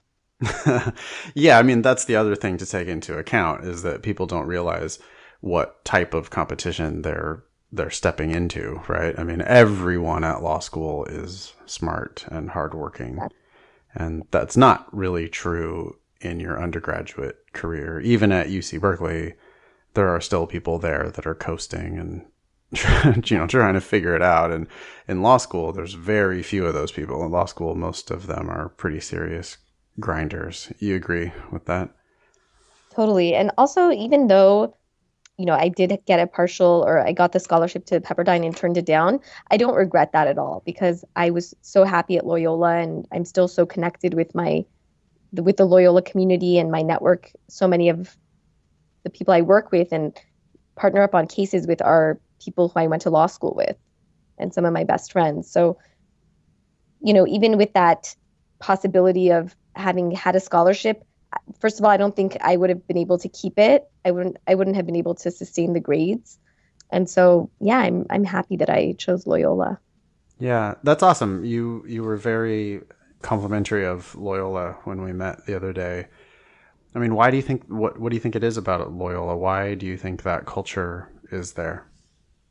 It's a very diverse, it's a campus that really promotes diversity and it's a Jesuit school, so they have a tradition of really respecting religious differences. They teach different religious laws. Like they have a class called Catholic law or the law and Catholic tradition, Jewish law, Islamic law.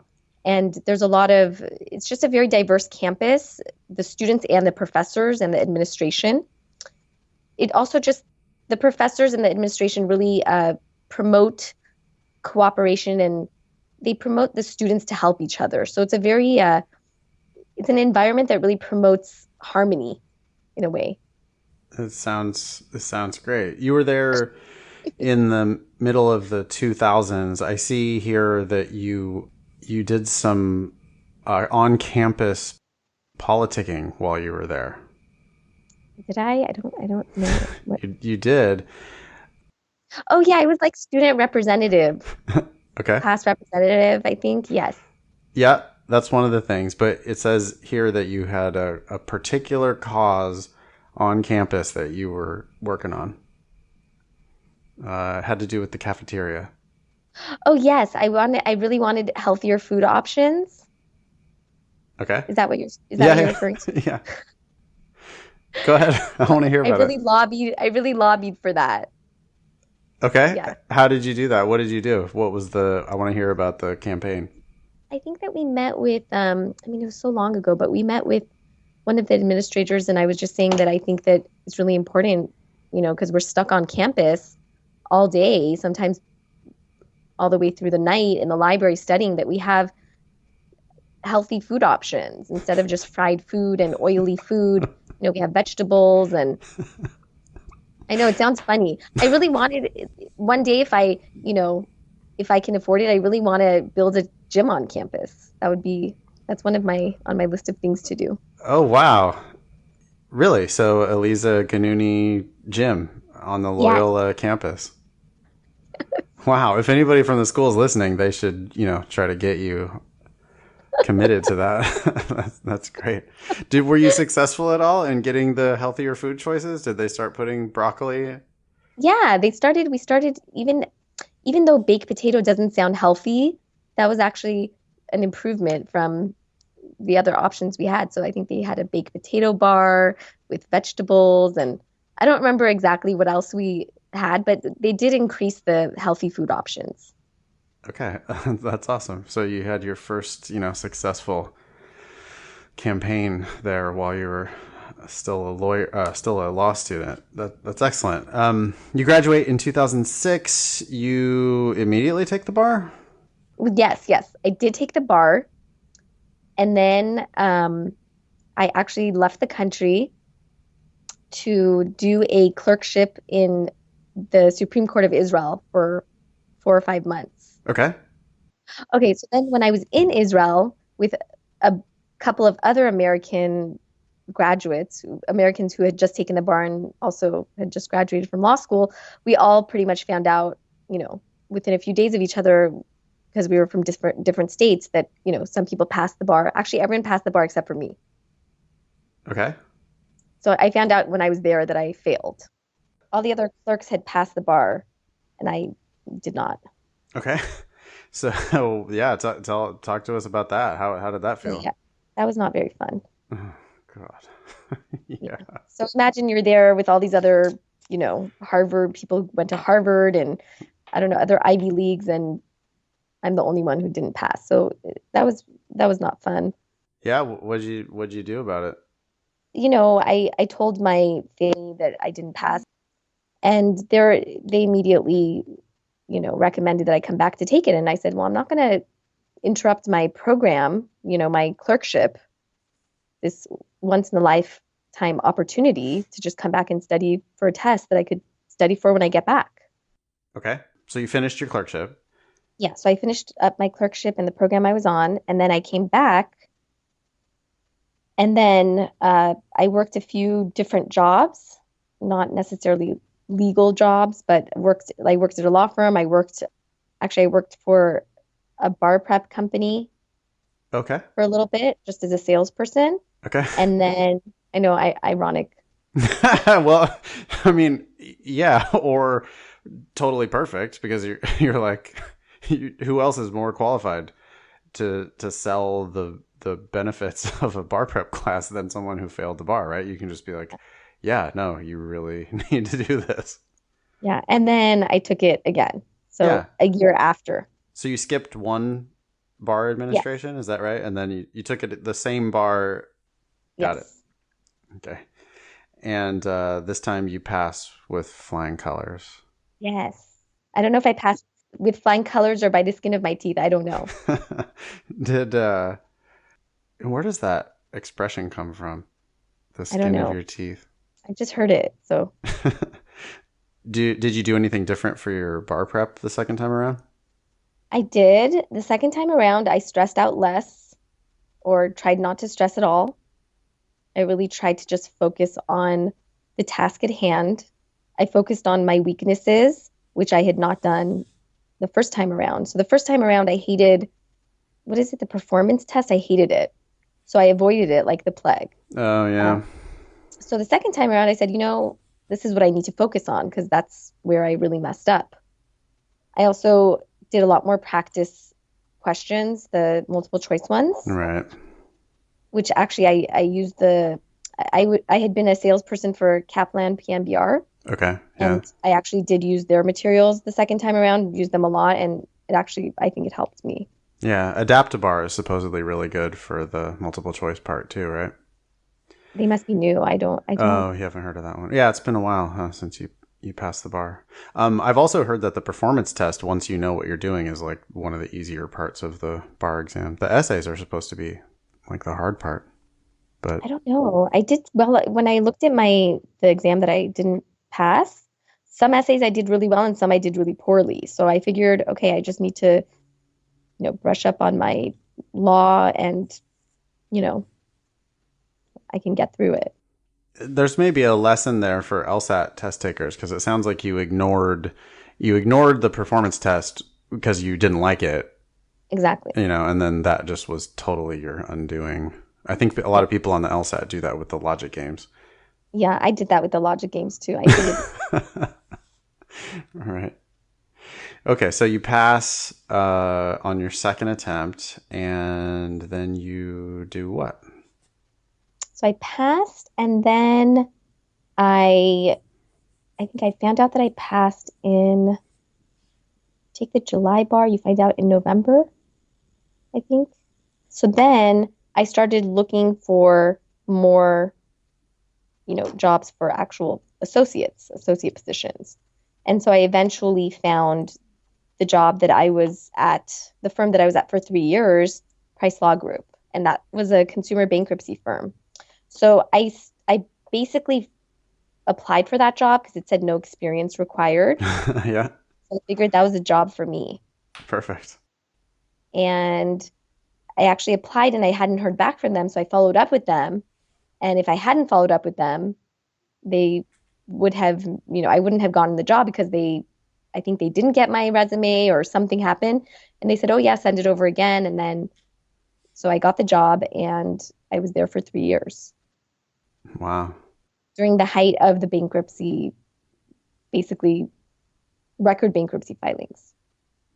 Okay, so you're in, yeah, you're in the right place at the right time.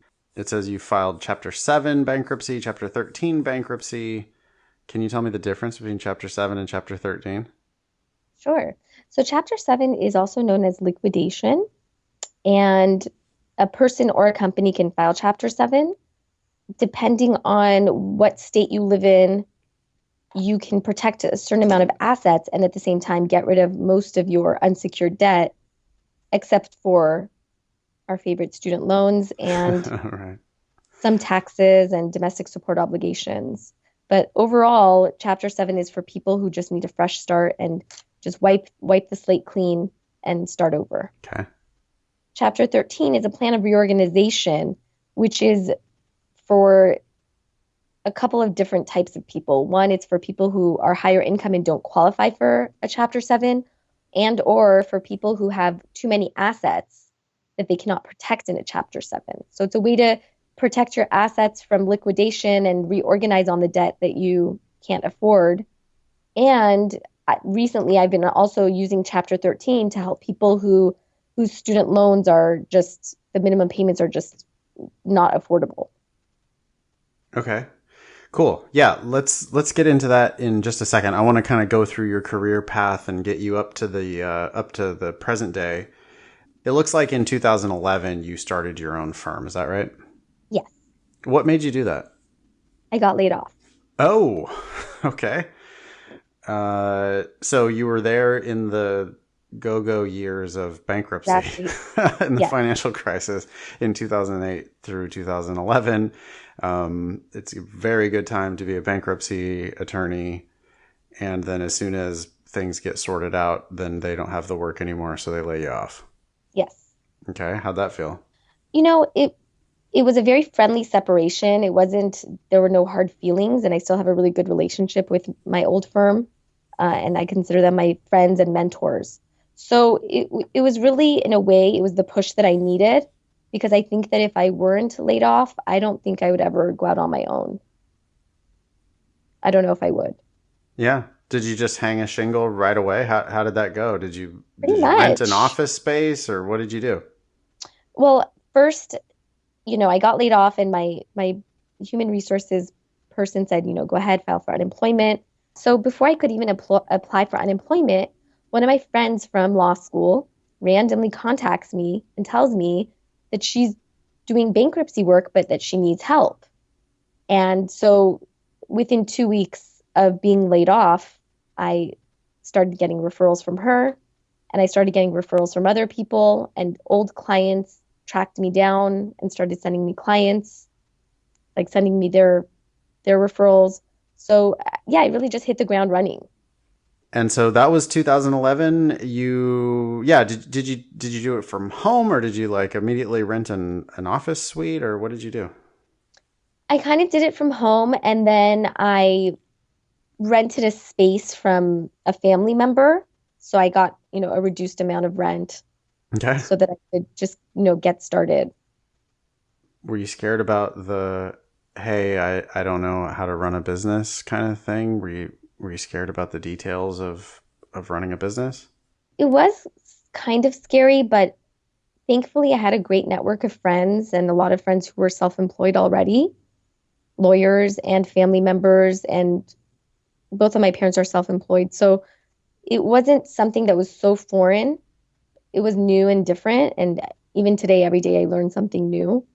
But it wasn't completely terrifying because my family was here and, they helped me, and I had a good support network. So I think that whenever you're starting out on your own, you have to have a support network so that you can ask people for advice and, make sure you don't fall into, you're still going to have pitfalls and you're still going to, spend money on scam advertisers and, get ripped off here and there. But it's just part of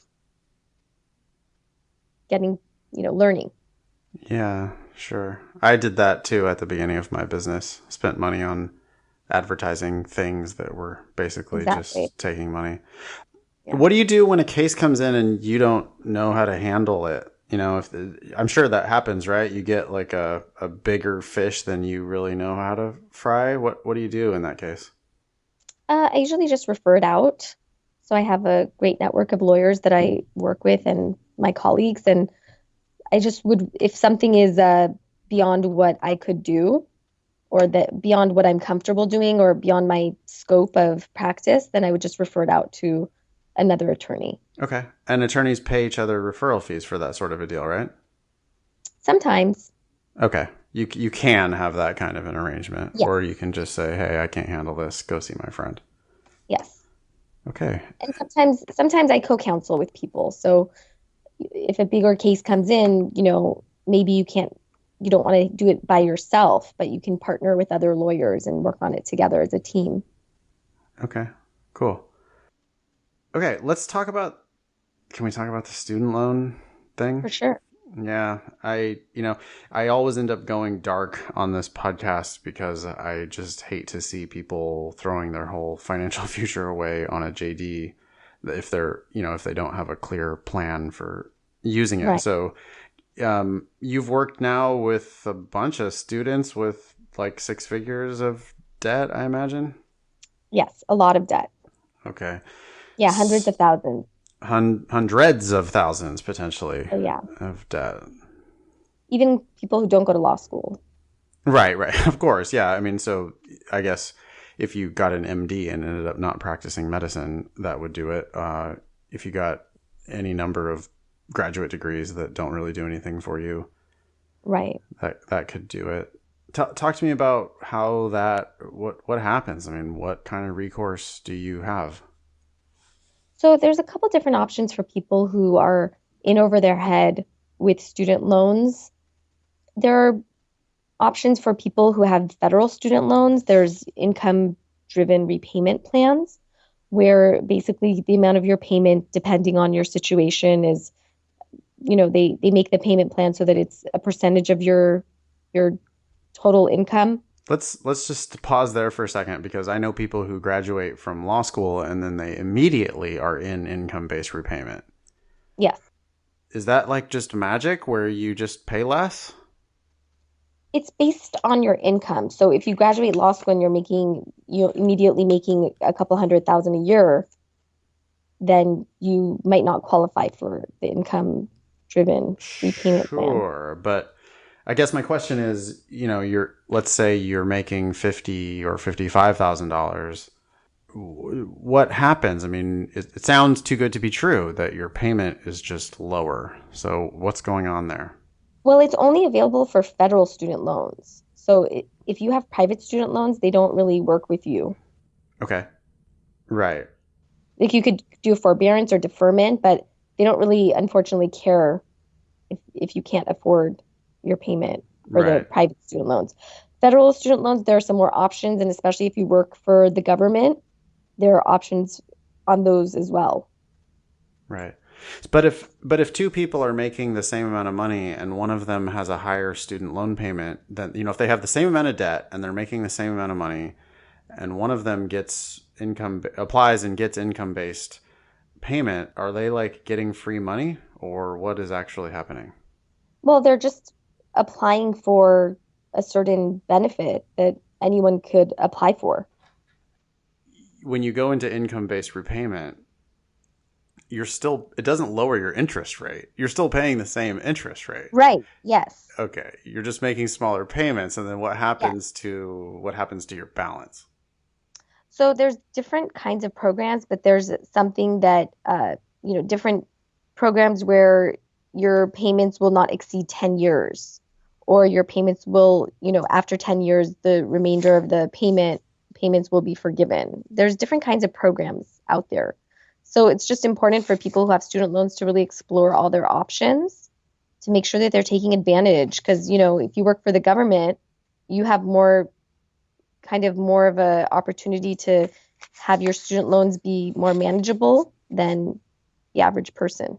Sure, because those are forgiveness programs, right? Right. Where if you make 120 monthly payments, if you're in income based repayment, you make 120 payments, then there's a program that's going to allow you to forgive that federal Yes. debt, right?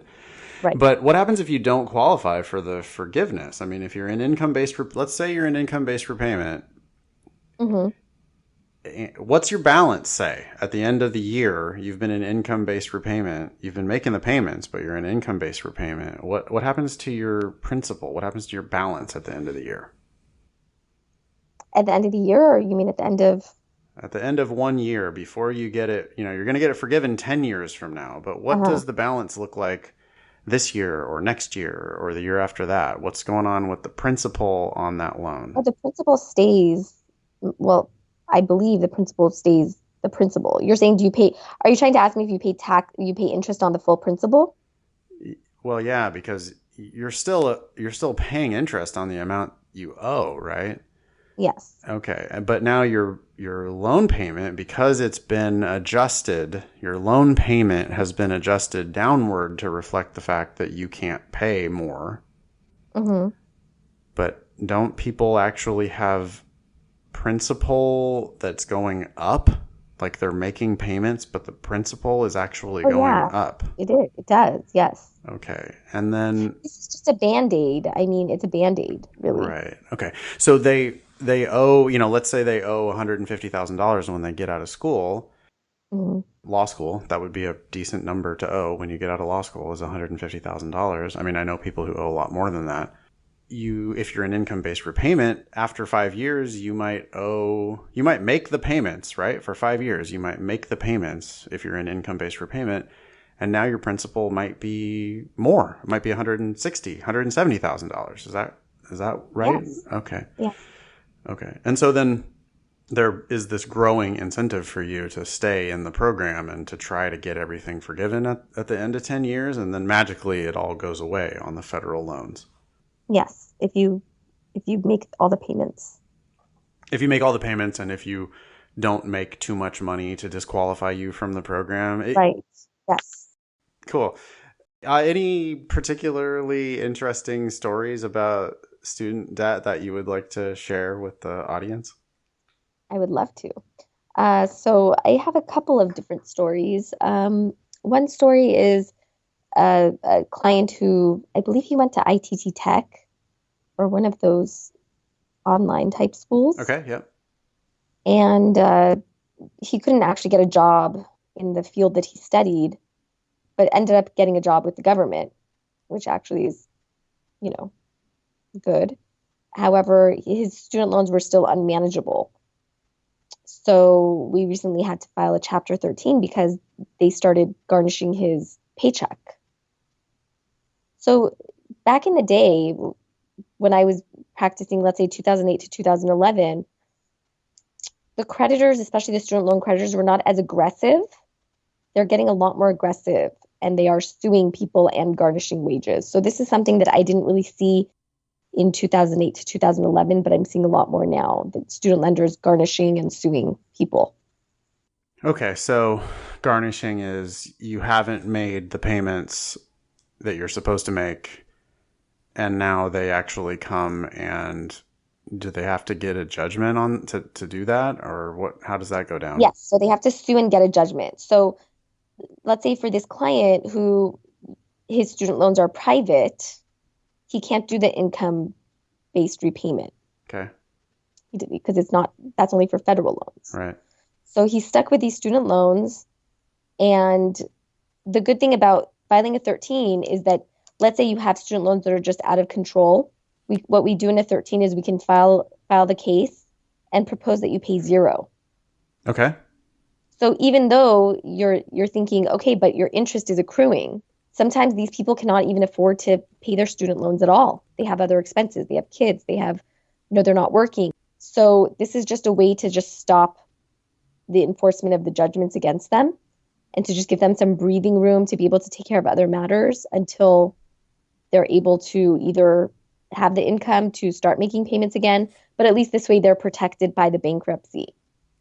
Okay, because otherwise the garnishment would actually just take money out of their paycheck. Like, no, you're paying us because you're not even going to ever put your hands on the money. It's going to come straight to us. They could garnish up to 25% of your gross income. Wow. Okay. So this is like new sort of developing law. Would you say that? I don't know if I would say it's new developing. It's just more of a strategy that I've been using recently because for clients who don't really have any other options, to be honest. Okay. Yeah. All right. I mean, I'm in the business of trying to keep people out of this situation, but there are now some solutions, but I mean, this is not a fix, right? No, it's not a fix. However, what I'll tell you is, as a lawyer, we always use the delay tactics. And even though delay tactics are it's just to buy time, sometimes time buys you what you need. So we don't know what the laws are going to be. We don't know which, Navient has just been sued recently for not giving people the opportunity to do income-based repayments, or not. They're being sued by the Consumer Protection, the CFPB. There's a pending lawsuit against them. Okay. So we basically, what we do is we buy time to see what's going to happen. Maybe Navient will file bankruptcy. Who knows? The law changes. Somehow there's some big student loan forgiveness plan that comes down the pipe that you never anticipated. Exactly. Okay. So buying time is always useful, even though this debt is still out there for my clients. We're doing whatever we can, and that's really all we can do. There are ways to get rid of student loans through bankruptcy as well, which are called a non-dischargeability action, but those are very expensive. And a lot of people just can't even afford the attorney's fees to come up with them. Like the people who need it the most, right. The people who have the most, dire circumstances, they can't even come up with the money because they basically have to sue the student lender. So it's basically a lawsuit. But it's hard to come up with the attorney's fees when you are $250,000 into student debt. Right. Awesome. If someone wants to learn more about you or get in touch, where should they go? They can go to my website, which is www.ganunilaw.com. They can give me a call. at 213-444-3328, or they can just send me an email. Ganooni is GHANOONI? Yes. GanooniLaw.com. Yes. Anything else that you would like to talk about today before I let you go? I don't want to take up your whole evening. You probably, wait, let me guess. You got work to do. You're a lawyer. I think I'm going to take the rest of the night off. Okay. Yes. Fantastic. I don't know if I gave you my email address. Oh, yeah. You can give out the email if you want. Yeah, so it's Eliza, ELIZA, at ganoonilaw.com. That's GHANOONILAW.com. Great. And any last words for the audience? I know you're really happy about Loyola. Is there anybody at Loyola or anything they should particularly check out at Loyola? If they're interested in applying, they can take a tour. They can, I think if they just reach out to the admissions office. Sure, to take a tour of classes or whatever. We definitely recommend that people do that on the regular basis. Sure. I think that my piece of advice would just be that if you're applying to law school or if you're looking to go to law school, you just have to know that it's a long journey, and if you're not going to get a scholarship, it's not going to be cheap, but I don't regret it for a day. I'll admit it was hard when I first graduated. I was not happy about my student loans, but I think that looking back, I would do it over again. The same exact, I would go to Loyola and I would do it all over again. So I think that it just really depends on if you're enjoying what you're doing, and if you're being true to yourself and doing what you're passionate about. I think if you're doing what you're passionate about, that you'll enjoy it and it'll be worth it. That's a very nice positive note. Ben and I on the show frequently are giving some negative perspectives about law school, so it's nice to have somebody on who says they would do it all again. Where do you go from here, Eliza? Do you have a plan for your firm? Are you going to hire people? Are you going to take over the world? What are you going to do? For now, I'm going to just see how the market goes. Bankruptcy is not as busy as it used to be, but I'm doing other kinds of work in debt settlement, just helping people settle lawsuits and settle debts instead of filing bankruptcy. I also want to get more involved in real estate work. There's so many opportunities out there to help people, and there's always things to learn and new areas of law. So I think that I'm doing what I enjoy right now, and I'm just going to continue doing it and getting involved in other fields also. Fantastic. Thank you so much for taking the time to chat. Eliza Ganooni is a consumer bankruptcy attorney at Ganooni Law Firm in Los Angeles. Thanks for coming on. Thank you so much for having me. Yeah, it was great.